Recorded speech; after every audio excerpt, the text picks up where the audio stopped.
좋은 아침입니다. 아침의 하나를 뉴스 종합 비타민 아침의 매일경제 김은미입니다. 꼭 필요한 뉴스만 콕콕 집어서 전해드리겠습니다. 시작해볼까요?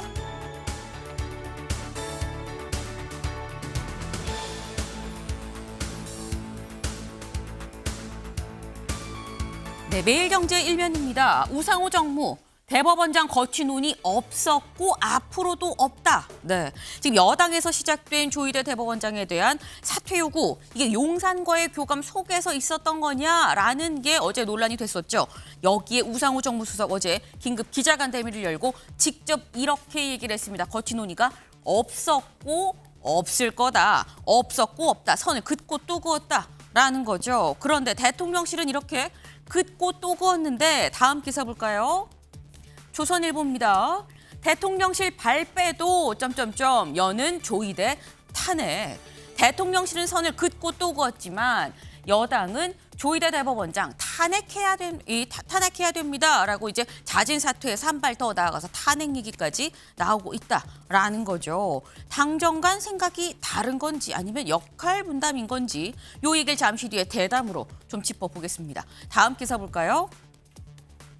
네, 동아일보입니다. 이 특별한 존재 착각 말아야 권력의 원천은 국민이다라고 사법부를 비판을 했다라는 게 동아일보의 오늘 일면입니다. 어제 세종에서 열린 국무회의에서 이재명 대통령 이렇게 얘기를 했다라는 거죠. 공직자의 자세를 얘기하면서 공직자는 특별한 존재라고 착각하면 안 된다. 왜? 권력의 원천은 국민 아닙니까? 라고 얘기를 했다라는 거예요. 콕 집어서 사법부라고 얘기는 안 했지만 여기 나와 있죠. 사법부 비판, 사법부를 향한 날선 비판인 거 아니겠느냐라는 얘기가 나옵니다. 이 얘기도 잠시 뒤에 대담으로 좀 짚어봅니다. 다음 기사 볼까요?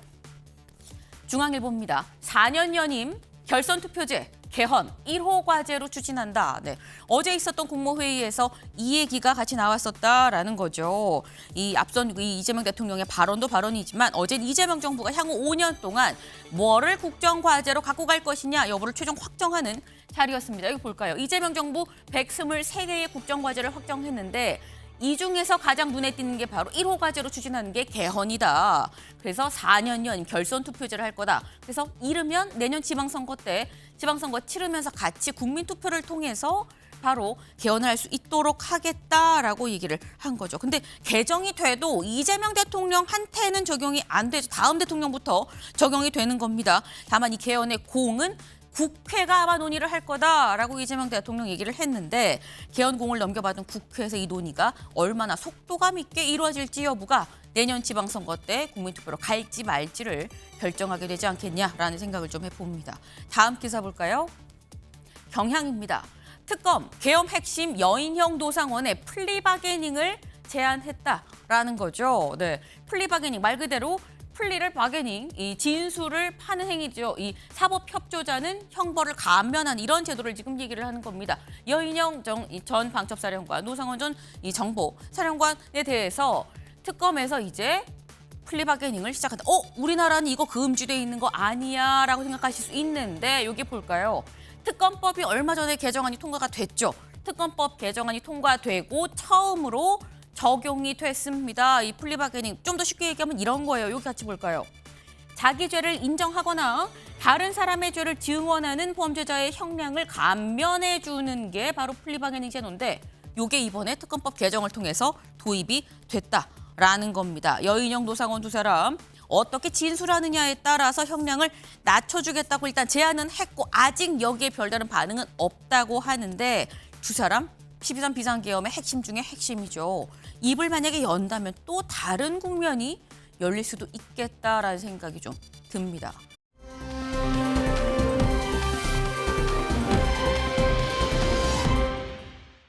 네, 바로 이 모습입니다. 여기 종묘 아니야? 맞습니다. 종묘입니다. 종묘인데 요게 지금 보이시나요? 네, 여기 지금 기와장이 다 와르르 깨져 있는 모습이죠. 이게 쉽게 떨어지는 게 아닌데 얘가 대체 왜 이렇게 된 거야? 저희 MBN이 단독으로 CCTV 영상을 좀 확보를 했습니다. 지금 보시는 바로 저 모습이에요.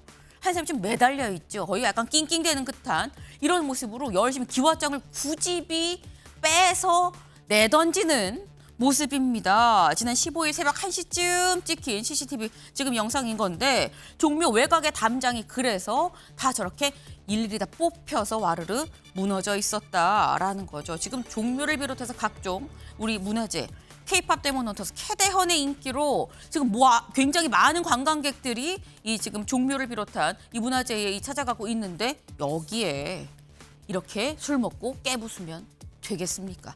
아직 용의자를 찾지는 못했다 그래요. 자수해서 광명 찾으시길 바랍니다. 네. 아침의 매일경제 뉴스 종합 비타민 언제나처럼 TV로 좀 크게 보시다가요. 궁금한 점 유튜브 댓글로 남겨주시면 같이 좀 얘기를 보겠습니다. 첫 번째 키워드 들어가 볼까요?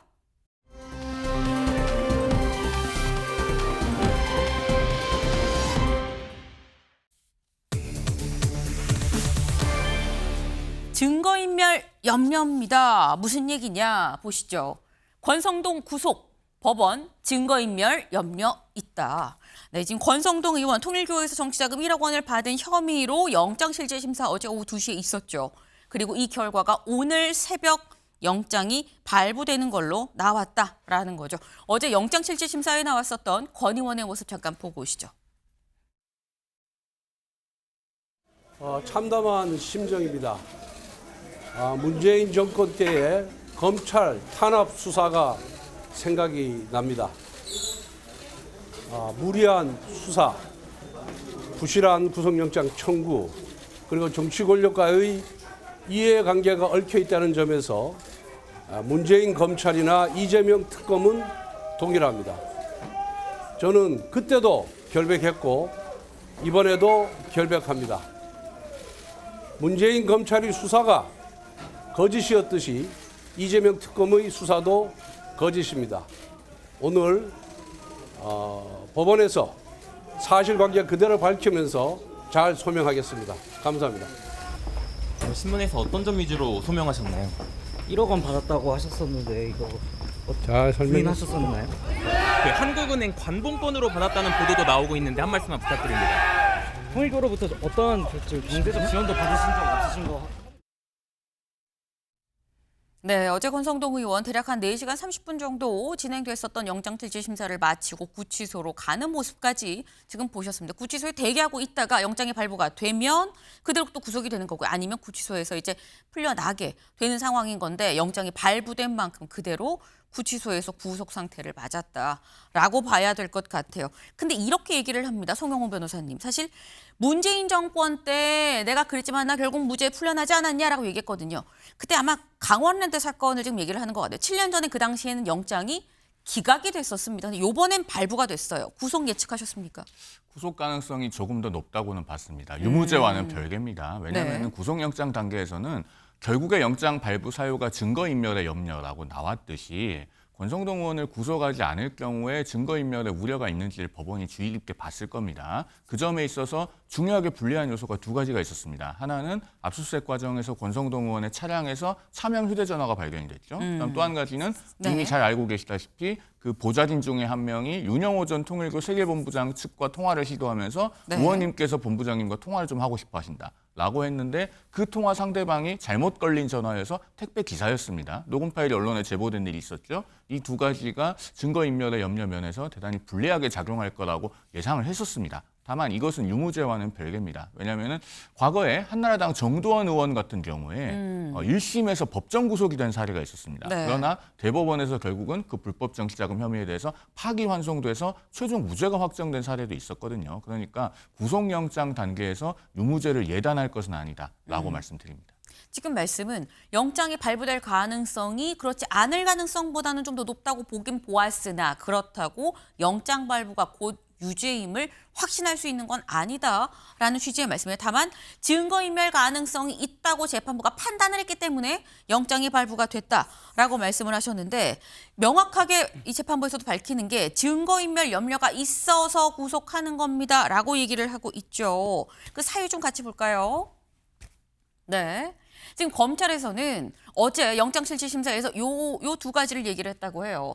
수사가 개시되니까 휴대전화를 교체하고 차명폰으로 수사 관계자들과 연락을 해서 증거인멸을 하려고 했다라고 얘기를 했고 또 비서관을 통해서 다른 사람을 통해서 공범한테 몰래 접촉을 하려고 했다.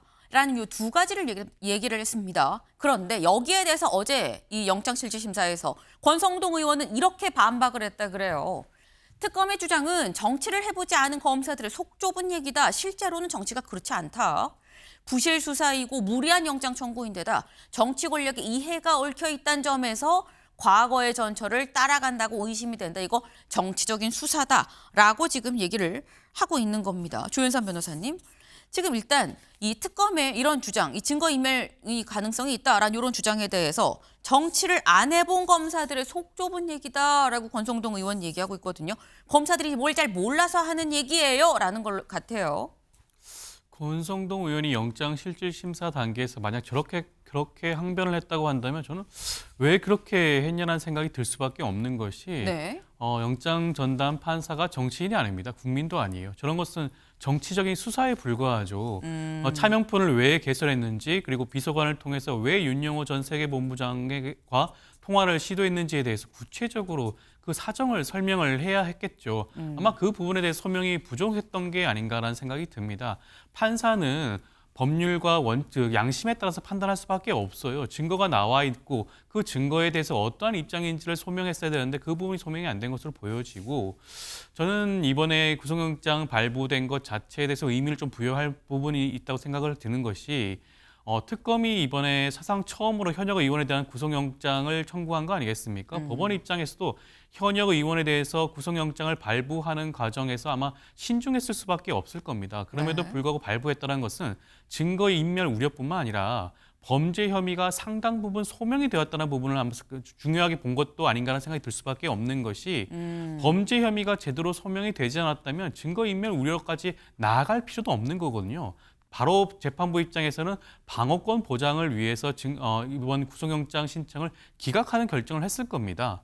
그렇다고 한다면 지금 여러 가지 지금 특검팀에서 갖춰져 있는 증거와 물증들에 대해서 상당 부분 소명이 되었다. 이것은 어떻게 보면 검찰이 아닌 특검이 아닌 제3자인 법원에서 처음으로 그 현출된 증거를 확인을 한 부분이거든요. 네. 그 상황에서 상당 부분 소명이 되었다고 보는 것은 추후에 있을 형사 재판에도 큰 영향을 주는 것이 아닌가라는 생각도 듭니다. 네. 지금 사실 조금 전에 송영훈 변호사께서는 이게 사실 발부는 되긴 했지만 증거인멸 우려가 있다고 판단은 했지만 유죄로 볼 건 아니다라고 말씀하셨는데 지금 조윤선 변호사께서는 이게 지금 증거인멸 우려로 나아갔다는 얘기는 혐의가 어느 정도 소명이 됐으니까 이 혐의에 대해서 증거를 인멸할까 봐 우려된다는 그 다음 단계 한 발 더 나아간 거 아니겠느냐.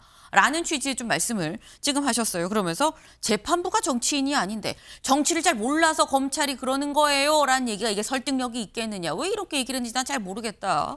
라고 지금 말씀을 하셨는데 일단 뭐 검사들이 정치를 잘 알든 모르든지 간에 어쨌거나 영장은 발부가 일단 됐습니다. 어제 새벽, 오늘 새벽 발부가 됐죠. 재판부가 특검의 손을 들어줬다라고 봐야 될 텐데 구속 직후에 권성동 의원이 자신의 SNS에 글을 올렸어요. 뭐라고 올렸는지 볼까요? 이재명 정권과 민주당의 정치 탄압이 본격적으로 시작이 됐다. 이번 구속은 그 첫 번째 신호탄이다. 이제 민주당은 피냄새를 맡은 상어 떼처럼 국민의힘을 향해 몰려들 거다라고 얘기를 하면서 특검의 수사, 허구 사건을 창조했다. 빈약하기 짝이 없는 공여자의 진술만으로 현역 국회의원을 구속을 했는데 반드시 진실을 밝혀서 무죄를 받아내겠다. 문재인 정권도 저를 쓰러뜨리지 못한 것처럼 이재명 정권도 저를 쓰러뜨리지 못할 겁니다. 라고 직접 SNS에 글을 올렸습니다. 아마도 만약에 영장이 발부되면 이 글을 올려야지 하고 미리 좀 준비를 하고 있다가 발부되니까 좀 바로 올린 게 아니겠느냐라는 생각이 드는데 근데 여기에 이렇게 나와 있죠. 조윤선 변호사님. 빈약하기 짝이 없는 공여자의 진술만으로 현역 국회의원을 구속했다. 이거 과하게 재판부가 판단했다. 근거가 불충분하다라는 주장으로 지금 들려요. 정치자금 수수와 관련해서 현금이 오가는데 물증을 찾기가 참 힘들죠. 대부분의 사건이 그렇습니다. 뇌물 사건도 그렇고요. 그러한 경우에는 공여자의 진술이 굉장히 높은 신빙성을 가질 경우에는 유력한 증거가 될 수밖에 없습니다. 지금 윤영호 전 세계본부장의 경우에는 구체적으로 본인 스스로 돈을 1억 원을 전달했다라는 진술도 했고요. 본인의 다이어리에 그 내용을 기재하기도 했습니다. 그리고 본인의 배우자이자 재무 담당자의 경우에는 사진을 찍기도 했어요. 직전입니다. 네. 만나서 돈을 전달하기 직전에 사진을 찍기도 했고 그리고 실제로 문자를 보내기도 했어요. 후보자를 위해서 요긴하게 사용해 주시기 바랍니다라는 문자까지 보냈어요. 이 모든 거는 어떻게 보면 윤영호 전 세계본부장 입장에서는 일종의 증거를 남긴 겁니다. 통일교로부터 돈을 받아서 이것을 내가 중간에서 배달 사고를 낸 것이 아니라 권성동 의원에게 전달했다는 것을 보여주기 위해서라도 이러한 증거를 하나하나 남긴 거였어요. 그런데도 불구하고 권성동 의원이 어떠한 반응을 보였는지 살펴보게 되면 모든 것을 부인하고 있습니다. 네. 만약에 그 문자, 예를 들면 요긴하게 사용해달라고 하는 문자에 대해서 내가 받은 것이었는데 무엇을 요긴하게 써달라는 것이냐라고 한다면 거기에 대한 반박 문자를 답변을 했겠죠. 근데 그런 것들이 나오지 않고 있지 않겠습니까? 그렇다는 것은 권성동 의원 스스로 그 문자 내용이라든가 여러 가지 사정만 봤을 때는 다 모든 것이 인정이 됨에도 불구하고 전면적으로 부인하고 있다. 라는 측면을 살펴보게 되면 아마 이번 영장재판부 입장에서도 이미 범죄 혐의가 상당 부분 소명되었음에도 불구하고 계속해서 부인을 하고 있고 그다음에 증거인멸 우려도 있기 때문에 그 부분에 대해서 영장을 발부한 것이 아닌가 하는 생각이 들고요. 그리고 지금 앞서 말씀하신 허구의 사실을 조작했다고 하는데 그렇다고 한다면 윤영호 전 세계본부장이 주장했던 모든 사실들이 거짓이어야겠죠. 그런데 윤 전 본부장 입장에서는 본인이 처벌받을 것을 감수하면서 이런 허위의 진술을 할 가능성은 거의 없다고 봐야겠죠. 그렇다고 한다면 본인 입장에서는 내가 그 시간에 무슨 다른 일을 했다라든가 아니면 내가 그때 그런 문자를 받았지만 여기에 대해서 내가 이렇게 반박을 했다라든가 네. 그러한 증거를 제출해야지만이 이런 주장에 대해서 탄핵이 되는 게 아닌가 싶습니다. 네, 지금 말씀은 정치 자금이 오간 그 현장에서 덮쳐서 찍은 사진이나 물증이 있지 않은 이상은 공여자의 진술이 굉장히 유력한 증거가 될 텐데 지금 윤영호 전 본부장이 본인 입으로도 진술을 하고 있고 남긴 증거들이 많지 않느냐. 그러므로 이건 확실하게 좀 볼 수 있는 거 내가 어떻게 빈약한 공여자의 진술만으로라고 얘기를 할 수 있는 거냐. 라는 게 조현산 변호사님의 지금 말씀이거든요, 송 변호사님. 왜 예단을 하지 말자고 말씀을 드리냐면 네. 보통 이제 뇌물이나 불법 정치자금 사건에서는 말씀하신 것처럼 공여자의 진술이 중요합니다. 그런데 그 공여자의 진술은 현 단계에서는 피의자와 변호인 측에 반대 신문이 없었던 상황이기 때문입니다. 상대방 쪽에서 물어보면서 그 진술들이 사리에 맞지 않은 부분을 확인을 하는 경우들이 있고 그것이 법원의 판단에 영향을 미쳐서 무죄가 나오는 사례들이 실제로 존재합니다. 네. 다만 권성동 의원의 경우에 제가 예단은 하지 말자고 말씀을 드립니다만 권 의원에게 중대하게 불리하게 보이는 요소가 있기는 합니다. 이른바 특검이 제시하고 있다는 5대 증거 중에 그 동석한 현장 이전에 있었던 일들, 예를 네. 들면 뭐 사진을 찍었다든가 다이어리에 적어놨다든가 이런 네. 것들은 직접적으로 돈이 전달됐다는 직접 증거가 되지는 못합니다. 다만 권성동 의원에게 그 점심 식사 이후에 보냈다고 하는 문자 메시지, 작지만 요긴하게 써달라라고 하는 부분은 네. 권 의원이 이 부분을 앞으로 재판 과정에서 제대로 반증하지 못한다면 크게 불리하게 작용할 수 있습니다. 왜냐하면은 단순히 요긴하게 써달라고 문자를 보냈다고 하면 네. 그것은 금전이나 금품이 아니고 문서나 아이디어나 어떤 다른 것이라고 주장할 수도 있어요. 하지만 거기에 작지만이라고 하는 표현이 있습니다. 그렇다면 이것이 금전이나 금품이 아닌 다른 어떤 것이라고 이야기할 수 있겠는가. 그리고 그런 것을 어떤 것도 받은 적이 없다면 문자 메시지나 전화로 항의를 하는 것이 정상적입니다. 그런 흔적에 대해서 밝히지 못한다면 권 의원이 앞으로 본안 재판에서 불리하게 흘러갈 가능성이 높다. 라고 네. 봅니다. 그러나 여기에 대해서 권 의원의 구체적인 주장이 아직 재판에서 드러나지 않았기 때문에 네. 현재로서는 예단하지 말자라고 하는 것입니다. 네. 지금 예단하면 안 된다. 그리고 재판에서 권 의원이 뭐라고 얘기할지까지 좀 봐야 된다라고 말씀하셨는데 사실 아직 권성동 의원 기소는 되지 않았습니다. 일단 구속이 된 상태인 거죠. 그리고 구속 기간 내에 아마도 추측컨대 구속 기소를 특검은 하려고 할 겁니다. 근데 그렇다고 하면은 송 변호사님, 사실 지금 권성동 의원은 공여자 진술만 있어요라고 지금 얘기를 하고 있거든요. 그럼 구속은 했지만 기소로 나아갈 정도의 근거는 좀 불충분하다라고 권 의원은 생각을 하고 있는 걸로 보이는데 구속 기간 내에 특검에서 기소를 할 거라고 보십니까? 기소는 100% 하죠. 100%다. 당연히 기소는 하는 것이고 그래서 권 의원도 앞으로 재판 과정에서 다툴 생각을 하고 있을 겁니다. 당연히 기소니까. 그렇죠. 다만 앞으로 이제 그러면은 권 의원에 대해서 이 1억 원 이외에 네. 추가적인 수사가 있을 것이냐가 관건이고 그렇기 때문에 아마 오늘 아침에 그 권성동 의원의 SNS 메시지를 보면은 피냄새를 맡은 상어 떼처럼 달려들 것이다라고 하는 표현을 사용한 걸로 보입니다. 그런데 네. 우리가 이 지점에서 하나 음미해 볼 것은 이 특검을 민주당이 추천하고 이재명 대통령이 임명했습니다. 사실 이런 특검이 아니고 예를 들면 대법원장 추천 같은 제3자 특검이었다면 권성동 의원이 저런 표현을 쓰더라도 대중에 대한 소구력이 없었겠죠. 그리고 그 주어를 이제 민주당은 이라고 쓰지도 않았을 겁니다. 이런 점에서 현재 특검의 수사 결과가 전 국민적으로 광범위하게 받아들여지고 있는가? 이 부분에 대해서는 우리가 특검 추천 절차 당시에 많은 논란이 있지 않았습니까? 그때 비판했던 지점들이 현재 나타나고 있는 것이 아닌가, 이런 점도 한번 되짚어볼 점은 있다고 생각을 합니다. 네, 권성동 의원의 표현에 이런 부분이 있었죠. 이제 민주당은 피냄새를 맡은 상어떼처럼 국민의힘을 향해 몰려들 거다. 근데 약간 이렇게 얘기한 게 내 구속이 첫 번째 신호탄입니다 라고 얘기를 한 이유가 이번에 권성동 의원이 현역 의원으로는 첫 구속입니다. 한국일보 기사 같이 좀 볼까요? 특검 첫 현역 의원 신병 확보, 통일교 유착 의혹 수사에 탄력이 좀 붙을 것 같다. 라는 지금 제목인 거죠.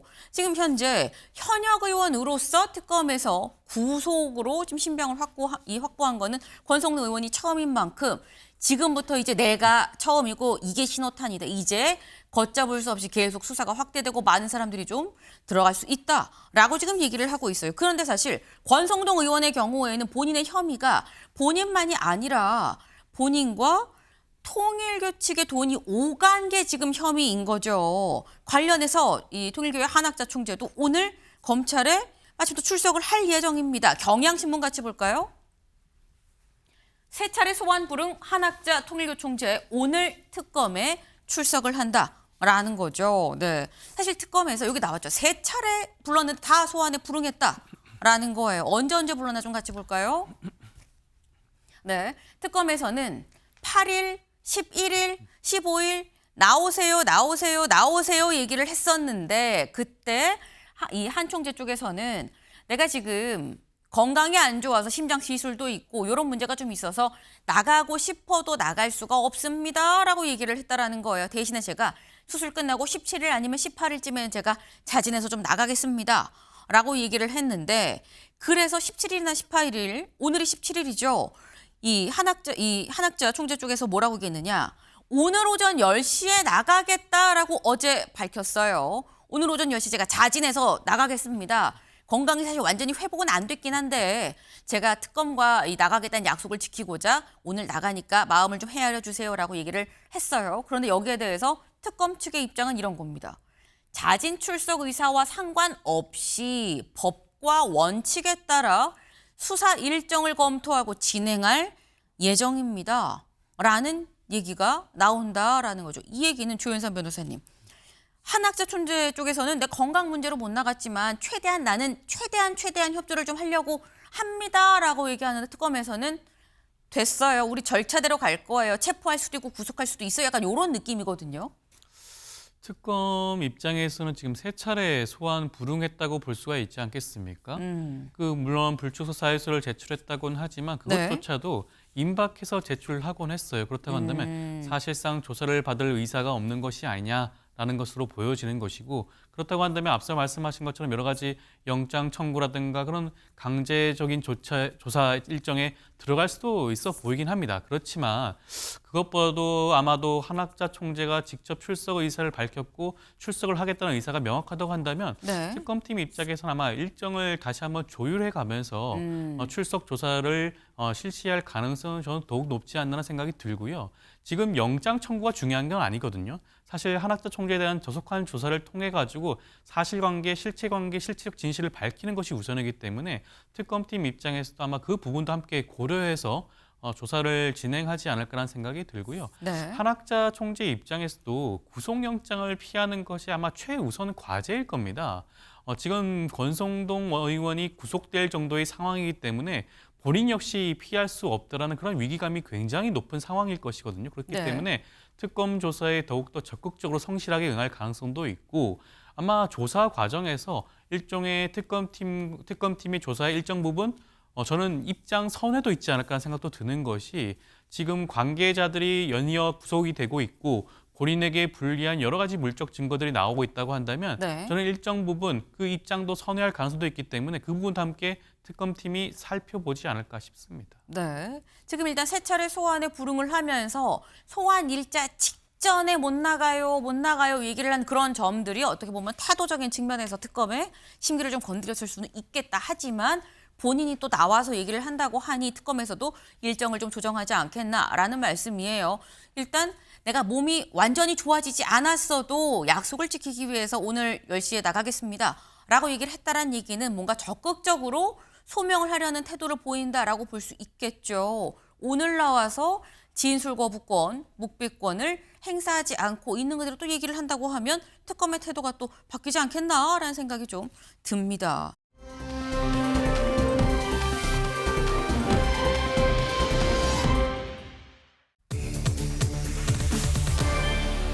최태원입니다. 우리가 아는 최태원은 재벌 회장인데 그 최태원이 맞는 거냐라는 거죠. 같이 보겠습니다. 유튜버 10여 명 명예훼손 혐의로 최태원 SK그룹 회장, 우리가 아는 그 최태원 회장이 맞습니다. 그 최태원 회장이 유튜버 10여 명을 고소를 했다라는 거죠. 볼게요. 동거인 김영 TNC재단 대표의 과거사나 가족들에 대한 허위, 악성 정보가 확대 재생산되고 있습니다. 일부 유튜버들에 의해서 확대 재생산되고 있습니다. 그러므로 소송을 하겠습니다. 라고 얘기했다라는 건데 관련해서 안정모 기자의 기사 잠깐 보고 얘기 이어가 보겠습니다.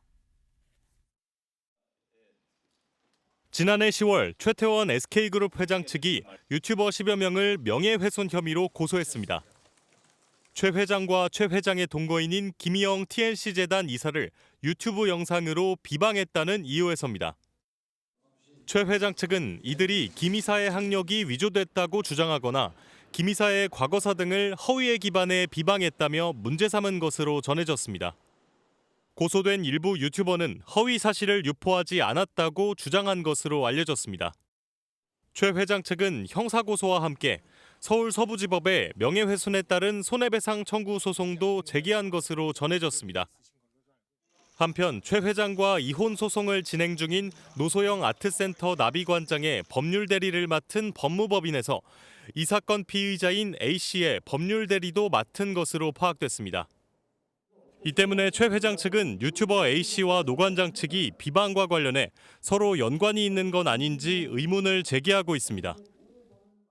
최 회장은 지난 2018년 노 관장에게 이혼 소송을 제기해 8년째 분쟁을 이어오고 있습니다.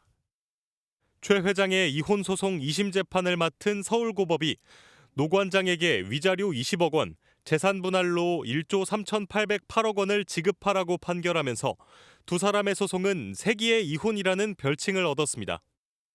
법조계에서 대법원이 내일 최 회장과 노 관장의 이혼 소송 사건을 전원 합의체에 회부할 거라는 전망이 나오면서 두 사람의 이혼 소송 결론이 조만간 나올 거라는 예측도 나오고 있습니다. MBN 뉴스 안정모입니다. 네, 지금 최태원 SK그룹 회장, 사실 우리가 생각을 할 때 송영훈 변호사님, 보통 재계 회장은 어떻게 보면 굉장히 많이 하나부터 열까지 다 좀 노출이 된 공인이라고 보기 때문에 사람들 가심에 좀 많이 오르긴 하죠. 그런데 그렇다고 해서 다 소송을 제기하진 않아요. 근데 이번에는 10여 명에 대해서 지금 어떻게 보면 무더기로 다 지금 이 명예훼손으로 지금 고소를 한 상태인 건데 보니까 형사에 민사까지 같이 걸었습니다. 이걸 어떻게 해석을 해야 되는 걸까요? 그만큼 가족과 네. 또는 동거인에 대한 그 명예훼손에 대해서 많이 좀 분노하고 있는 것으로 보이고, 그리고 그런 것들을 법적인 조치가 아니면은 제어하기 어렵다라고 판단하고 있는 것 같습니다. 그래서 단순한 형사고소를 넘어서서 민사소송까지 하면서 어떤 손해배상 책임을 물릴 수 있다고 하는 그런 위험을 경고하는 그런 의미도 겸하고 있는 것이 아닌가 보여지고요. 그런데 조금 전에 이제 앞선 리포트에 보면은 이제 고소된 유튜버 중 한 명이 노소영 아트센터 나비 관장과 같은 로펌에서 대리하고 있다라는 부분에 대해서 의구심을 갖고 있는 것으로 보이는데, 그 부분은 최태원 회장 쪽에서 의문을 가질 수는 있지만 네. 그것만으로 어떤 연동된 대응이 있는가에 대해서는 단정하기 어렵다고 생각합니다. 왜냐하면은 고소가 되거나 네. 혹은 민사소송의 소장을 받은 입장에서는 이 최태원 회장과 노소영 관장 간의 이혼 사건은 워낙에 세상에 널리 알려져 있지 않습니까? 그리고 1조 3,800억 원이라고 하는 엄청난 재산 분할 금액이 2심에서 인정이 되면서 그 노소영 관장을 대리했던 법무법인도 굉장히 유명해진 상황입니다. 네. 그렇기 때문에 자발적으로 찾아갔을 가능성도 충분히 있다고 보여져요. 그러면은 고소된 사람들을 한꺼번에 대리하는 것이 아닌 이상에는 어떤 연동된 움직임이 있는 것인가, 이걸 예단할 것은 또 아니다라는 생각이 듭니다. 네. 지금 더불어서 하신 말씀이 최태원 회장 쪽에서는 약간 의구심을 갖고 있다. 왜냐하면 이런 유튜버들 중에 한 명의 변호인이 노소영 관장 쪽의 이 로펌의 같은 소속의 그쪽 로펌으로 좀 수임을 했더라라는 걸 좀 의구심을 갖고 보고 있다. 근데 그걸 연동할 건 아닙니다라고 지금 말씀을 하셨어요. 근데 사실 이게 양쪽으로 다 볼 수 있는 게 이 조현선 변호사님 지금 말씀처럼 큰 로펌이면 변호사도 여러 명이고 이거 뭐 다양한 사건 수임할 수 있는 거 아니라고 생각할 수 있는데 또 한편으론 근데 로펌도 진짜 많고 다양한데 하필이면 또 같은 로펌이야 또 이렇게 생각할 수도 있긴 있어요. 어떻게 보십니까? 지금 최태원 회장 측에서 주장하고 있는 그 해당 로펌의 경우에는 노소영 전 관장 측에서 항소심 단계에서 새롭게 선임한 그런 법무법인이라고 할 수가 있죠. 항소심 단계에서 1심 재판 결과가 완전 변경되는 그런 결과를 낳지 않았겠습니까? 그렇게 해서 내용을 살펴보게 되면 아마 그 유튜버들 입장에서는 그 결과를 살펴볼 수밖에 없는 것이고 이혼 사건에서 큰 성과를 거둔 로펌에 대해서 추가적으로 본인들도 소송 대리인으로 선임하고자 하는 생각을 저는 충분히 할 수 있는 게 아닌가라는 생각이 듭니다. 이미 여러 언론에서 해당 변호인과 해당 로펌에 대한 이름이 공개가 된 바가 있죠. 그렇기 네. 때문에 아마 구체적으로 따져봤을 때는 어떻게 보면 최태원 회장 측을 상대할 수 있는 최적임자로 해당 로펌과 변호인을 선정한 것이 아닌가, 선택한 것이 아닌가로 저는 충분히 생각할 수가 있을 것 같고요. 거기에 대해서 문제를 삼을 거는 저는 아니라고 봅니다. 오히려 자칫 잘못해서 거기에 대해서 너무 집중을 하고 주장을 하게 되다 보면 오히려 역공을 당할 수도 있지 않을까요? 지금 본인 스스로가 지금 허위사실 유포로 지금 형사 고소를 진행하고 있는데 본인 네. 자체가 지금 어떻게 보면 확인되지 않은 사실을 지금 전달하고 있는 거라고 할 수가 있지 않겠습니까? 저는 뭐 그 부분보다는 오히려 어찌되었건 간에 유튜버 자체가 보통 우리가 사이버 레카라고 불리는 그런 분들이라고 하는데 그렇다고 한다면 그 사람들이 사실과 다른 내용을 온라인을 통해서 유포했다는 점에 대해서 집중을 해야 되지 다른 네. 부분에 집중할 필요는 없는 게 아닌가라는 생각이 듭니다. 네.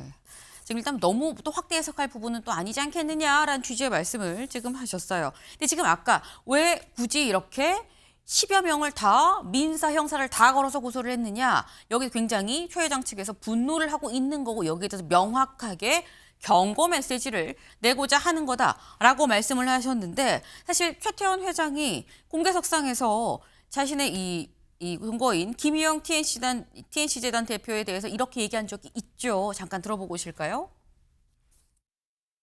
공감능력 제로입니다. 사람을 찾아보지 않고 저는 일만 봤습니다. 저하고 아주 반대인 사람을 만났었습니다. 그 사람은 돈 이런 건 전혀 관심이 없고 이슈 뭐 이런 게 아니라 사람을만 합니다. 그래서 어떻게 저 사람은 나하고 이렇게 반대일까? 개인적인 일로 국민들께 걱정과 심려를 끼쳐드린 점 사과드립니다.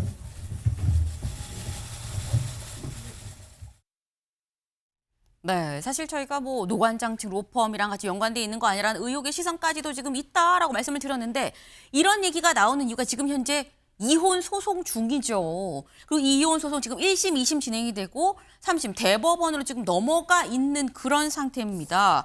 이게 사실 세기의 이혼이다라는 얘기가 나왔었죠. 그 소송 이 단계 좀 같이 볼까요? 1심, 2심. 네. 먼저 1심 때는 위자료 1억에 재산분할금 665억. 요때는 SK 주식 자체 내고 분할 대상에 속하지 않습니다라는 판단이었어요. 그래서 666억, 위자료까지 666억이었었는데 2심에서 완전히 바뀌었죠. 위자료 20억에 재산 분할이 1조 3,800억이었습니다. 그래서 세기의 이혼 소송이다. 요때는 왜 이렇게 갑자기 커졌느냐. SK 주식이 분할 대상이 맞다. 초창기 사업 자금이 노관장 쪽에서 나온 게 아니겠느냐라는 얘기로 맞다고 판단을 했었어요. 근데 여기에 대해서 너무 급작스럽게 사실 역대 위자료 20억 자체가 국내에 있었던 적이 없는데 재산분할금이 1조가 넘는 이런 판단에 이거 3심까지 유지가 되는 거야의 이목이 쏠려 있는 가운데 내일 대법원 전원합의체에서 관련해서 이걸 논의할 것으로 지금 보입니다. 그렇다고 한다면 물론 내일 바로 결론이 날지 안 날지는 사실 몰라요. 날지 안 날지 모르는데 여기에 대해서 송 변호사님 어떻게 전망하십니까? 2심 내용이 대법에 가서 바뀔 것이냐 말 것이냐.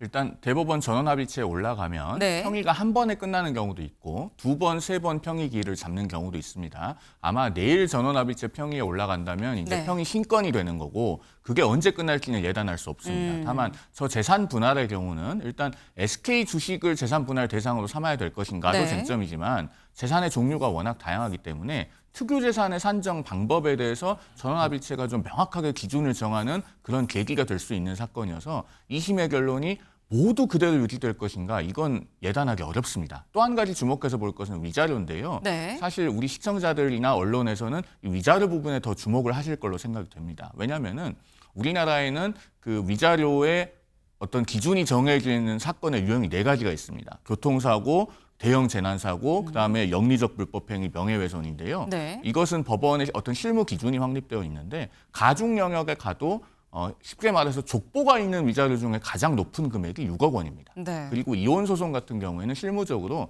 유책 배우자의 유책성이 조금 무거우면 3천만 원, 아주 많이 나쁘면 5천만 원 이런 게 일반적이에요. 그런데 1억이 안 넘죠. 그렇죠. 20억 원이라고 하는 위자료를 인정하게 되면 그것도 대법원 전원합의체에서 네. 그렇게 되면 우리나라의 위자료 기준이 줄줄이 상향되어야 합니다. 그리고 재산의 정도가 많으면은 위자료 금액도 위자료는 정신적 손해에 대한 것인데 네. 그것도 높아져야 되느냐라고 하면은 실무에서 앞으로 불법 행위를 저지른 사람에 대해서 재산을 모두 다 따져봐야 되는 그런 문제도 있어요. 그래서 이 부분에 대해서 전원합의체가 상당히 심도 있게 의견 교환을 할 것으로 보입니다.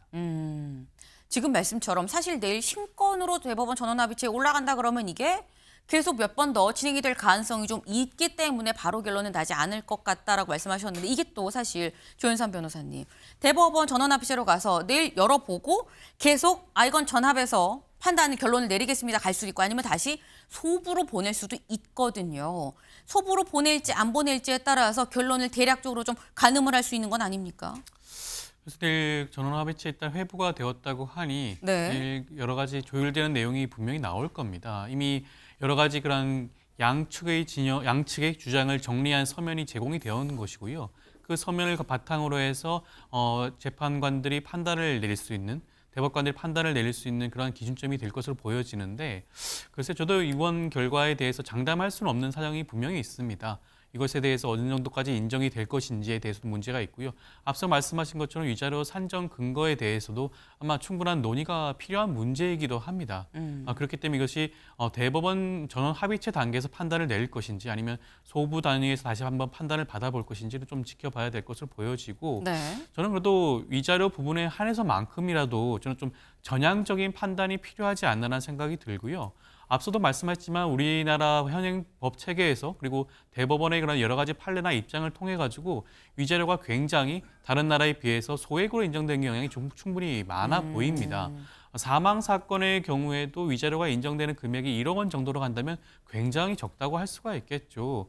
이번 기회에 여러 가지 측면에서 위자료와 관련된 부분에 대해서만큼은 대법원에서 전향적인 입장 변화가 있는 것이 좋지 않을까라는 생각이 듭니다. 네, 일단 내일 대법원 전원합의체로 이 전원합의체에서 심사가 있을 걸로 보이는데 관련해서 어떤 흐름으로 진행이 될지는 내일까지 좀 지켜봐야 될 것 같다라는 생각이 듭니다. 다음 키워드로 좀 넘어가 볼까요?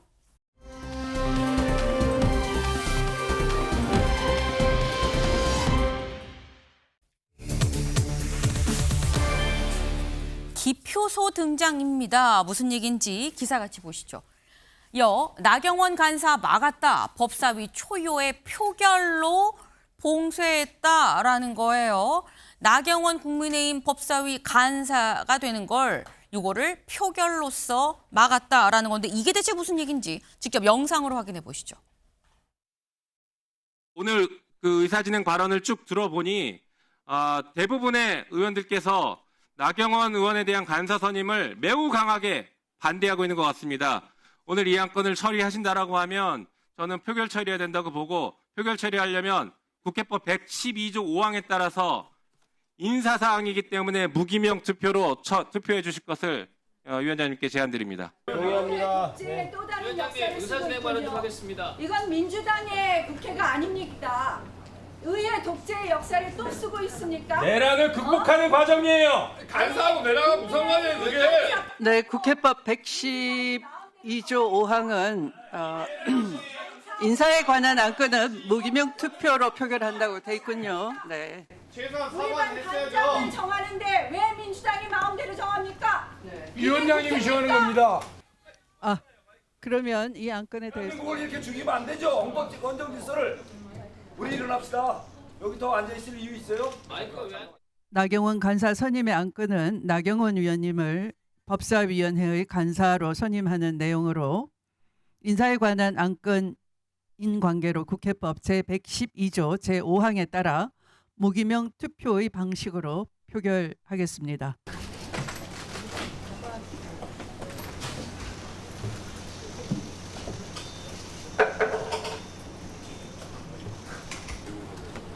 네, 투표 결과를 말씀드리겠습니다. 총 투표수 10표 중 부 10표로 의사일정 제2항 나경원 간사 선임의 건은 부결되었음을 선포합니다.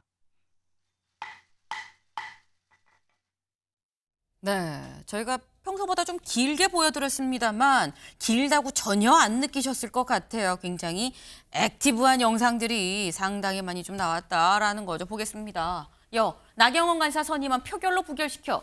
이런 인간, 야 이리 와봐. 이런 얘기들이 법사위에서 나오면서 아수라장이 됐습니다. 그러니까 그동안 추미애 위원장, 이 국민의힘의 나경원 의원 간사 선임권 안건 자체를 상정을 안 했었는데 상정을 어제 했어요. 그래서 웬일이지 싶었는데 상정을 하고 표로서 부결을 시켰다라는 거죠. 근데 그러면 요거부터 일단 좀 짚어보죠. 최수영 위원님. 네. 일단 안건에 올리긴 올렸어요. 근데 네. 부결이 됐거든요. 네. 그러면 일사부재로 해서 한번 부결되면 다시 못 올리는 겁니까? 국회법상은 그래요. 네. 국회법상에서는 그런데 네. 문제는 국회법상 상임위 관사 규정이 네. 간사는 위원회에서 호선하고로 돼 있습니다. 네. 호선. 이번에 호선 안 했잖아요. 호선 안 했잖아요. 네. 호선하고 근데 호선 안 하고 이걸 표결 처리했잖아요. 네. 헌정사상 처음 있는 일이라 이제는 국회법 해석을 두고도 다시 이제 유권 해석을 받아야 될 처지예요. 그러니까 국회법상에는 한 번 처리된 의안은 네. 다시 같은 회기 내에 다시 올릴 수 없다는 게 일사부재리 원칙 맞아요. 그런데 네. 여기에 또 세부적인 거는 호선이라고 되어 있는데 호선을 안 했으니까. 자 그러면 이제 표결로 처리했으니까 그럼 이 부분은 어떻게 할 것이냐. 그래서 나경원 의원이 이건 일사부재리의 원칙에 해당이 안 된다고 강력히 반발한 게 네. 바로 이런 거죠. 사실 저는 본회의장에서는 늘 인사 관련한 안건들은 이제 말하자면 무기명으로 이제 하죠. 무기명 기표소가 설치되는데 그렇죠. 상임위장 기표소 설치는 제가 알기로는 헌정사상 처음입니다. 그러니까 사상 초유의 일이기 때문에 이걸 두고 해석이 날 수밖에 없어서 어찌됐건 지금 이 부분은 출구 전략을 여야 모두 짜야 되는 상황이다. 그걸 말씀드리고 싶습니다. 네. 지금 이 상황이 일사부재로 다시 올리냐 못 올리냐 자체를 유권 해석을 받아야 되는 상황까지 지금 가버렸다라고 말씀을 지금 하셨어요. 근데 아까 저 영상 속에 나경원 의원 이렇게 얘기를 하죠. 아니 옆반 반장 뽑는데 왜 뭐라고 하는 거예요? 옆반에서 남의 집이 왜 우리 집 미래 간섭하는 거예요? 라고 지금 취지를 얘기를 해요. 근데 아까 영상에 안 나왔습니다만 그 얘기를 하니까 나경원 의원이 그 얘기를 하니까 옆에서 김용민 의원이 반장 아니라 부반장이에요. 라고도 얘기를 해요. 그러니까 이게 지금 얘기가 좀 다르죠. 윤경호 위원님. 지금 야당 간사 선출은 옆반 반장을 뽑는 겁니까? 우리 반 부반장을 뽑는 겁니까? 어떻게 봐야 되는 겁니까? 부반장이긴 하지만 네. 그 부반장이 가끔 위원장 역할도 하잖아요. 여야 간사들이 위원장 부재 시에는 위원장 역할도 하죠. 네. 그러니까 어떻게 보면 의미가 있는 걸 수도 있고 최수영 의원님이 얘기하셨습니다만 국회법 112조는 표결로서 처리한다고. 국회법 50조는 간사는 호선으로 한다. 이 두 개가 지금 부딪히는 충돌된다. 거죠. 그러나 제가 보기에는 나경원 의원 스스로가 자초를 한 셈이 아닌가라는 생각이 들어요. 실제로 네. 만약에 내란 이런 공격 부분을 빼더라도 이를테면 나경원 의원이 한남동에 윤석열 대통령 지키겠다고 태극기 부대와 함께 갔던 거라든가 아니면 지금 내란 옹호와 관련된 여러 행태들이라든가 이거 빼더라도 남편이 춘천지방법원장이라는 그거 하나 정상적인 상황이라도 라면 그건 재척 사유에 해당돼야 되지 않을까. 예를 들어서 나경원 의원이 이 지방에 국정감사를 갔는데 네. 위원장 역할을 할 수 있잖아요. 위원장 역할을 하는데 남편이 피감기관에 수장으로 앉는다. 그건 본인이 스스로 그건 재척이라고 얘기하는 거는 제3자가 제외하는 건데 네. 그럼 본인이 스스로 꺼렸어야 되는 거 아닌가 이런 생각이 들어서 지금 이 사태는 이 고집과 고집이 지금 부딪히는 거지 않습니까? 그러면 이건 정치가 실종되는 거고 합리는 사라지는 건데 저는 뭐 모든 사태의 원인은 지금의 국민의힘이 자 윤석열 계엄, 내란 이런 것들과 우리는 절연하겠습니다. 우린 반성합니다. 라고 고개를 숙인 상황의 국민의힘이라면 네. 그래도 저렇게 반발을 할까. 그런 점에서 국민의힘이 좀 돌아봐야 된다는 생각을 합니다. 네. 지금 윤경호 위원님 말씀은 뭐 지금 12.3 비상계엄, 뭐 내란, 뭐 이런 부분은 차치하더라도 가족으로 남편이 지방법원 법원장이라고 한다면 그 피감기관의 장이 될 수도 있는 건데 법사위에 간사로 하는 게 맞느냐라는 말씀을 지금 하셨는데 요 얘기가 어제 똑같이 박지원 의원이 요 문제를 얘기를 했습니다. 그 모습을 같이 영상으로 좀 보고 오시죠. 남편이 법원장이니까 아내가 법사위 간사해서 되느냐. 남편까지 욕먹이고 있잖아요. 박지원 의원님 사모님은 뭐 하세요 지금? 돌아가셨어요. 그렇죠? 그러면 하시면 안 되는 거예요. 예의 좀 지켜요. 너무 무리합니다. 박 의원님 너무 무리해요. 박준택 실수했어. 박준택 너무 무리해. 박균태 소리 지르지 마세요. 인간 좀 되라 인간 좀. 남편 이야기 누가 먼저 했어요? 인간이 되라고.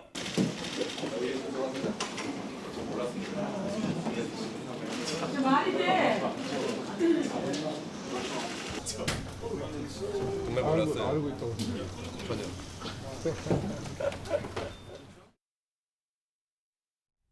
네, 어제 박지원 의원이 법사위에서 그 얘기를 했죠. 이거는 남편까지 좀 같이 욕먹이는 뭐 그런 상황인 거 아니냐라는 취지로 얘기를 했는데 여기서 이제 가족 얘기가 나오면서 사모님은 그래서 돌아가셨어요 얘기를 해서 나중에 죄송합니다 정말 몰랐어요까지 갔다라는 거죠. 7년 전 사별 박지원의 사모님 뭐 하시냐 법사위 아수라장이 됐다라는 건데 요 아수라장이 됐었던 게 처음에 이제 박지원 의원이 요 얘기를 하면서 막 가족 얘기까지 막 나오게 됐어요. 근데 얘기가 지금 윤경호 위원님 말씀하신 것처럼 최수영 위원님 지금 나경원 의원의 남편이 이 배우자가 법원장인데 법사위에 간사하는 건 맞습니까? 라는 지적인 거거든요. 근데 저는 그걸 이해 충돌 혹은 재척 사유로 보는 건 너무 좀 과도하다는 생각이 들어요. 그러니까 그게 이제 윤리적인 문제, 도덕적인 문제에서 본인이 알아서 뭐 피하는 건 제가 뭐 그건 알아서 그 개인의 영역으로 봐야지 이거를 사실 법에서는 이걸 규정하고 있지는 않습니다. 그래서 예를 들어서 그러면 아내가 국토부 국장인데 그럼 남편이 국토위 가면 안 됩니까? 저는 그거를 좀 과도하다. 이게 만일 이게 이제 금전적이거나 혹은 뭐 재산상의 이유거나 혹은 뭐 사적 이유로 이제 이게 충돌이 될 때는 그건 안 가는 게 맞죠. 국회법에도 그런 것들은 이해 충돌에 대한 방지 조항은 있어요. 근데 이거는 임명직이잖아요. 국가가 임명한 사안이고 사실 그리고 국정감사 얘기를 하는데 1년에 딱 한 번입니다. 피감기관장으로 마주하는 거. 그때는 예를 들면 위원장으로 진행 안 하면 될 일이고. 아, 제척하면 된다. 그러니까 그 당일 한 해에서만 하면 될 일인데 그걸 가지고 국힘의 정당이 교섭단체고 더 107석 가진 정당이 선출해서 그 말하자면 법사위에다가 우리 이 사람으로 간사하겠습니다라고 공식적으로 얘기했는데 그걸 하지 말라. 그러니까 지금 제가 보기에 내란 프레임도 씌우고 반성을 안 했다 그러고 또 당신이 지금 패스트트랙 지금 재판 중이니까 안 된다. 진짜 별별 이유를 다 댔는데 논리가 성립하지 않으니까 아마도 이제 가족 얘기까지 꺼내는 것 같은데 저는 그래서 이 논리 싸움에서 가족이 등장하는 순간 이건 감정 싸움이 됩니다. 그래서 어저께 저 아수라장이 된 게 바로 저 남편 얘기가 나오면서부터 그랬는데 굳이 그걸 소환했어야 했을까? 저는 그게 법에도 저촉되지 않고 개인이 윤리적으로 판단한 문제를 가지고 너무 과하게 해석했다고 생각이 됩니다.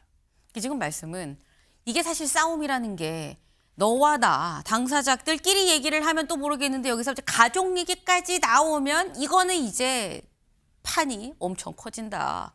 근데 가족 얘기를 또 민주당에서 먼저 꺼낸 거 아니냐라는 말씀이에요, 윤경호 위원님.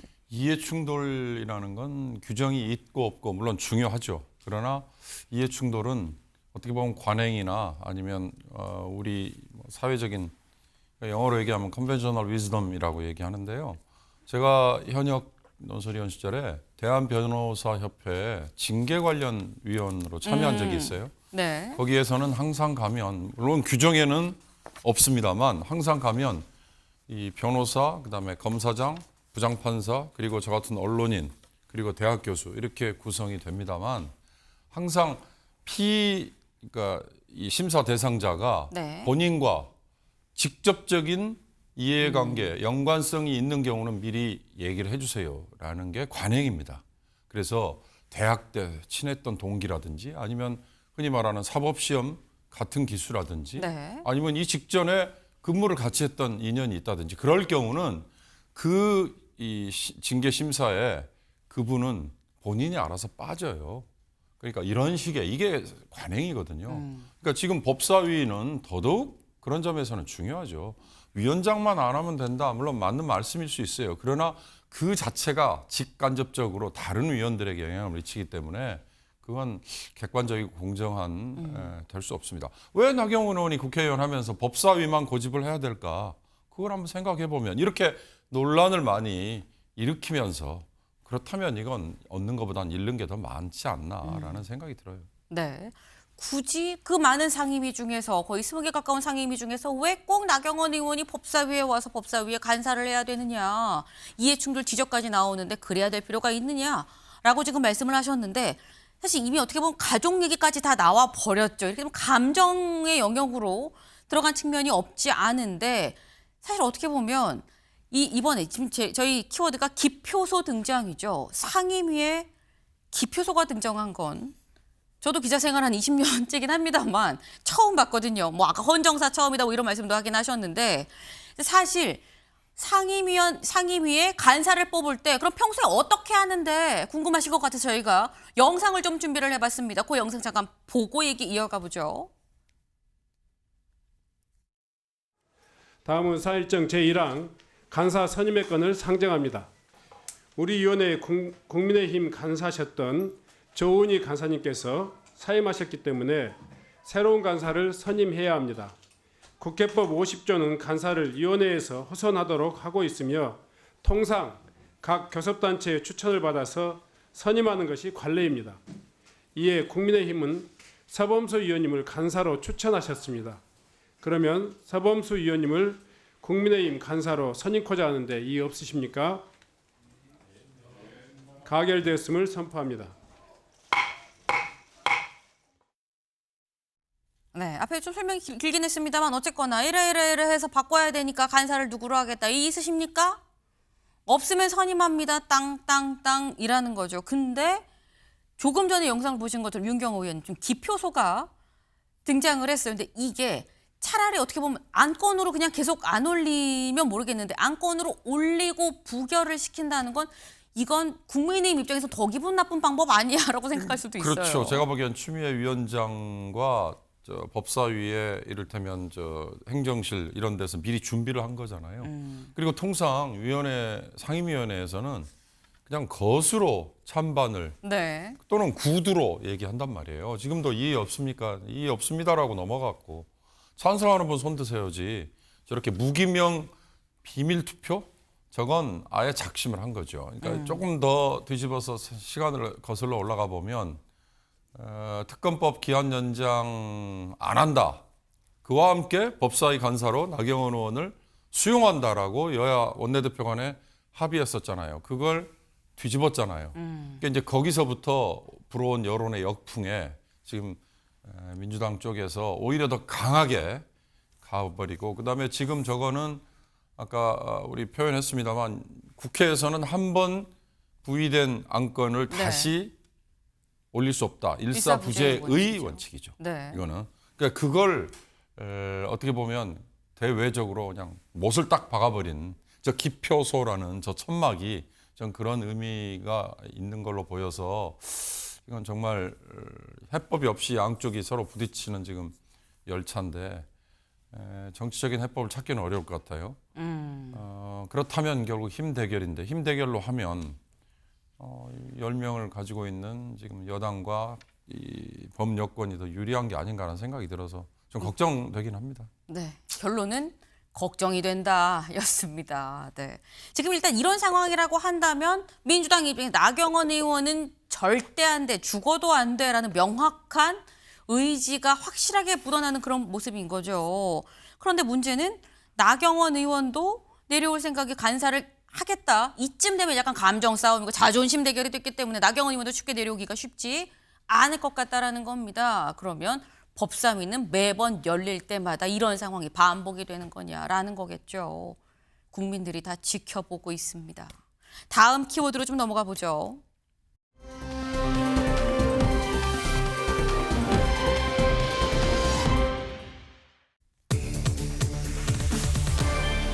희대의 제보입니다. 희대의 제보 무슨 얘기인지 기사 같이 볼까요?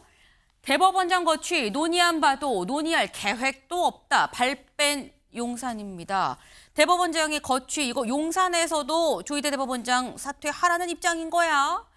여당이랑 교감이 있었던 거야 라는 얘기가 있었죠. 근데 여기에 대해서 어제 우상호 정무수석 직접 기자간담회를 자처해서 이렇게 얘기를 합니다. 같이 볼까요?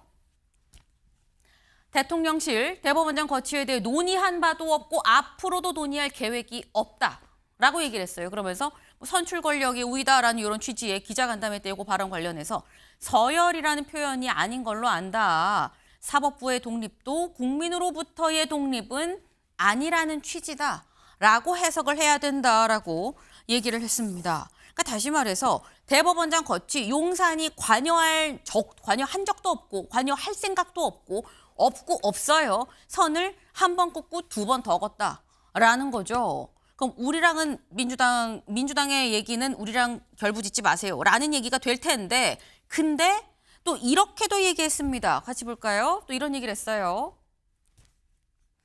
사법부가 개선될 수 있는 제도적인 개선 방안을 고민하는 게 맞다. 사법부도 자체적인 답변을 해야 한다는 문제의식을 가진 거는 맞다.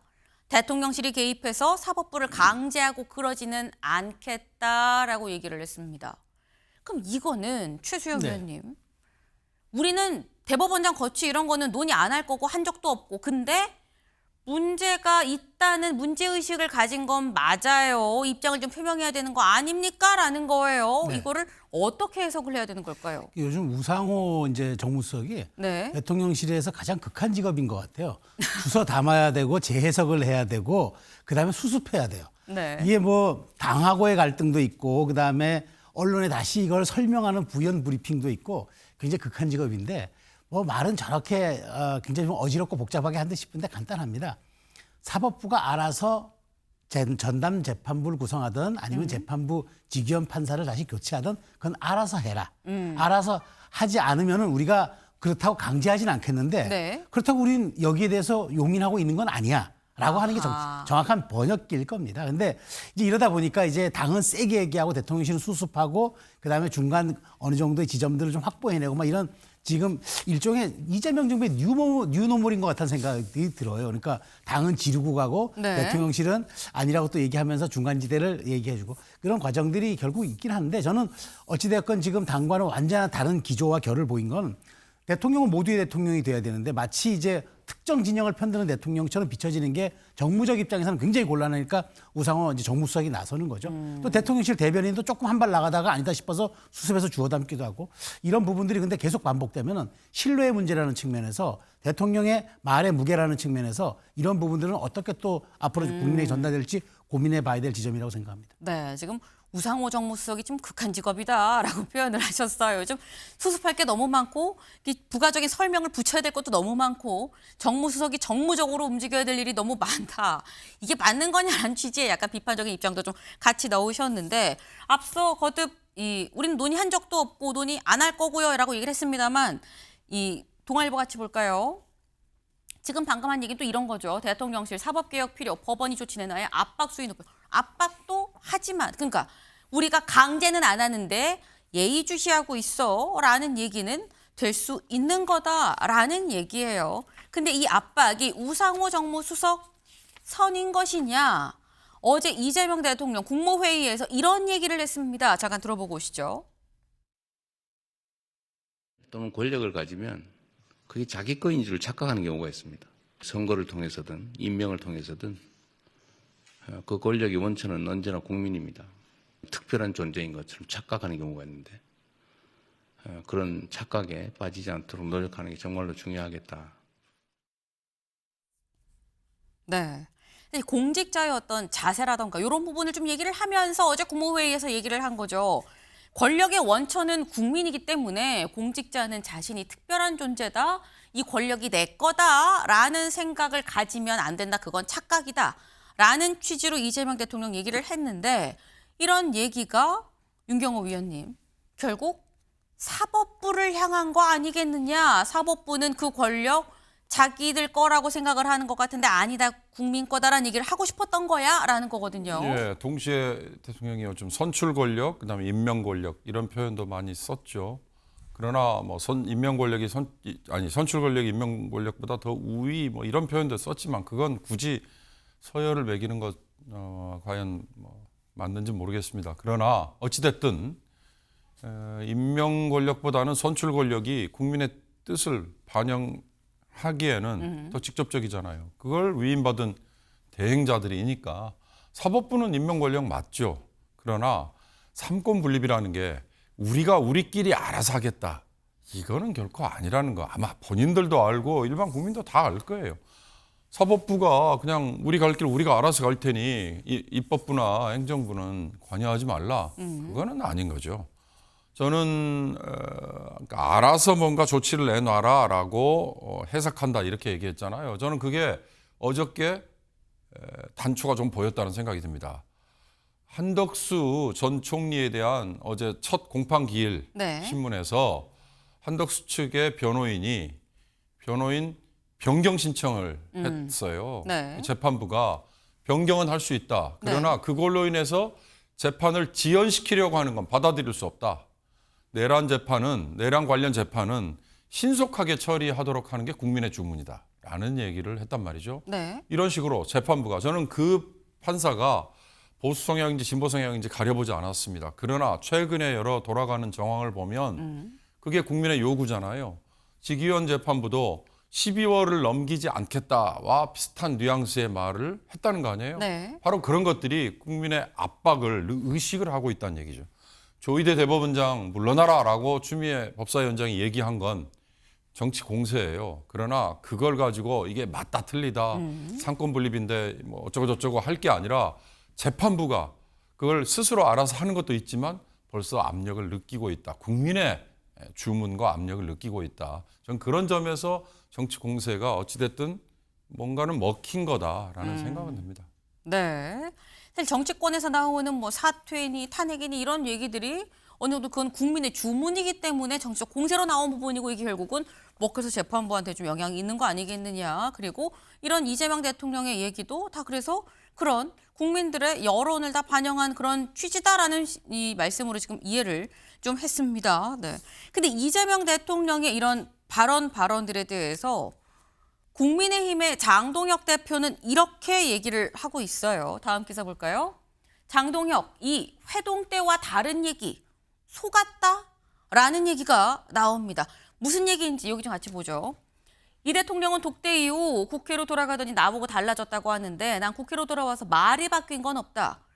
대통령은 오히려 내란특별재판부에 대해서 그게 뭐 위헌이냐고 했고 민주당의 대법원장 사퇴 요구에 대해서 원칙적으로 공감한다고 이런 취지의 이 용산의 입장이 나오면서 아예 내용과 본질이 다른 얘기를 하고 있지 않느냐라고 얘기를 해요. 그러면서 나는 독대할 때 내란특별재판부 설치, 특검법, 수사기간 연장, 그 최규진 부총리 겸 교육부 장관 인선 여기에 대해서 분명히 말씀을 드렸고 지금도 똑같이 공개적으로 그 내용을 얘기를 하고 있는데 나는 야당 대표라 톤을 높였던 거지 내용과 본질이 달라지진 않았는데 대통령은 내용과 본질이 달라졌다라고 얘기를 지금 하고 있습니다. 근데 이걸 보면 명확하게 나는 이렇게 얘기했는데 대통령이 그때 뭐라고 얘기를 했는데 지금은 왜 이렇게 얘기합니까는 아니긴 한데 최수영 위원님 이 얘기를 보면 독대 때는 마치 내란특별재판부 아닌 것처럼 얘기를 했는데 왜 이제 와서 말을 바꿨어요라는 취지로 사실 들리긴 하거든요. 그렇습니다. 그러면서 이제 그 얘기가 이런 거죠. 만약 문제를 또 삼으면은 그 당이 할 일을 내가 어떻게 또 말릴 수 있느냐. 그 당이 알아서 할 문제지. 대통령이 이렇게 자꾸 얘기를 하세요. 그러니까 지난번에도 그래요. 장동혁 대표 말이 맞아요. 독대하고 나왔을 때 그때 그다음에 대통령 가니까 이 여의도 가니까 난 협치가 될 사람인 줄 알았더니 달라지더라 했는데 달라진 건 정청래 대표예요. 바로 그 다음 날 교섭단체 대표 연설을 통해서 나는 심판하겠다. 당신들 위원장당 우리가 가겠다. 내란만 26번을 얘기했어요. 아니 누가 달라졌습니까? 장동혁 대표는 연설하지도 않고 말을 하지도 않았어요. 그걸 보면서 반응을 했을 뿐이지. 근데 이게 본말이 전도된 거잖아요. 야당 대표가 톤을 높이지 않으면 뭘 합니까? 그럼 뭐 여당 대표처럼 대통령 말씀 따라서 이행하겠습니까? 얘기합니까? 그러니까 대통령 근데 인식을 보는 사실의 본질, 레디컬한 측면이 달라졌다는 얘기이기 때문에 저는 저 지적을 뼈아프게 받아들여야 된다. 왜냐하면 대통령의 말에 신뢰의 무게라는 거, 5년 단임제 대통령제 하에서 대통령 말은 최종 상태를 의미하는데 네. 이게 과연 가능하겠느냐. 이 지적은 뼈아프게 좀 받아들일 필요가 있다고 봅니다. 네. 지금 사실 야당 대표로서 목소리 내는 건 있을 수밖에 없는 건데 이 지금 대통령의 입장이 달라졌고 정청래 대표의 입장이 좀 달라진 거 아니겠느냐 이러면 지금 결국 여권이 좀 달라진 거다라는 취지의 말씀을 하셨는데 근데 여권에서는 조희대 대법원장에 대해서 우리가 사퇴, 탄핵까지 얘기를 하는 이유 사실 이런 것도 있어요라는 취지로 얘기를 한 것 같아요. 어제 대정부 질문에서 부승찬 의원이 이런 의혹을 얘기를 합니다. 직접 들어보시죠. 이 모임 자리에서 조희대 대법원장이 무슨 얘기를 했냐? 이재명의 사건이 대법원에 올라오면 대법원에서 알아서 처리한다라고 했다고 합니다. 그 워낙 충격적인 내용이어서 사실은 저도 진위가 정확히 밝혀지는 것이 좋겠다 하는 생각이 드네요. 네, 부승찬 의원이 난 제보를 받았어요 라고 얘기하면 희대의 제보입니다 라고 얘기를 해요. 그 얘기가 뭐냐 이걸 얘기를 하는 거죠. 이런 주장입니다. 이재명 사건이 대법원에 올라오면 대법원에서 알아서 처리하겠습니다라고 이 대법원장이 얘기를 했었다라는 건데 그래서 요 얘기에 한덕수 전 총리가 또 대선에 나오겠다라고 얘기를 한 그런 연관성이 있다라는 게 부승찬 의원의 주장입니다. 근데 여기에 대해서 정청래 대표가 또 SNS에 이게 사실이라면 이란 제목으로 조희대 대법원장은 어떻게 해야 될까요? 어떻게 해야 될까요? 라는 걸 연달아 2번이나 올렸다라는 거죠. 이걸 보면 윤경호 위원님, 그럼 민주당은 이런 의혹이 있기 때문에 조희대 대법원장은 내려와야 됩니다를 지금 말을 하고 있는 겁니까? 의혹이 있어서. 정청래 의원이 쓴 글 자세히 보세요. 조희대 네. 대법원장은 어떻게 해야 될까요? 이건 네. 본인에게 사퇴하세요 그 말이죠. 조희대 대법원장을 어떻게 해야 될까요? 탄핵하겠습니다 이 말이죠. 민주당으로서는. 네. 그러니까 저는 이 자체가 희대의 제보라고 했지만 사실 충격적이잖아요. 근데 이 제보가 또 확인이 된 건 아니에요. 제보긴 그렇죠. 합니다. 그렇죠. 그래서 조희대 대법원장에게 저걸 확인한다는 건 사실 쉽지 않을 거예요. 그다음에 정상명 전 검찰청장 역시 참고인이나 피의자로 지금 할 수도 없죠. 그렇다면 재판을 진행 중인 한덕수 전 총리 그리고 김충식이라는 저 제4의 인물 저 두 분은 내란 특검 또는 김건희 특검에서 소환이나 이런 대상이란 말이죠. 재판도 받고 있고 그 두 사람에게 저 자체를 확인을 먼저 저는 하는 게 그게 순서가 아닐까 싶고요. 확인을 하고 나면 네. 조희대 대법원장이 뭔가 해명 내지는 다음 조치를 취하는 게 저는 맞다라는 생각이 듭니다. 네, 말씀처럼 만약에 의혹이 사실이면 굉장히 큰 사안일 수 있죠. 하지만 말씀처럼 의혹이 사실인지 아닌지를 먼저 확인을 하고 자진 사퇴든 뭐 아니면 이 탄핵이든 다음 단계로 좀 넘어가야 되는 거 아니겠냐라는 말씀도 좀 같이 주셨습니다. 저희가 준비한 소식 오늘 여기까지입니다. 오늘도 좋은 하루 보내세요.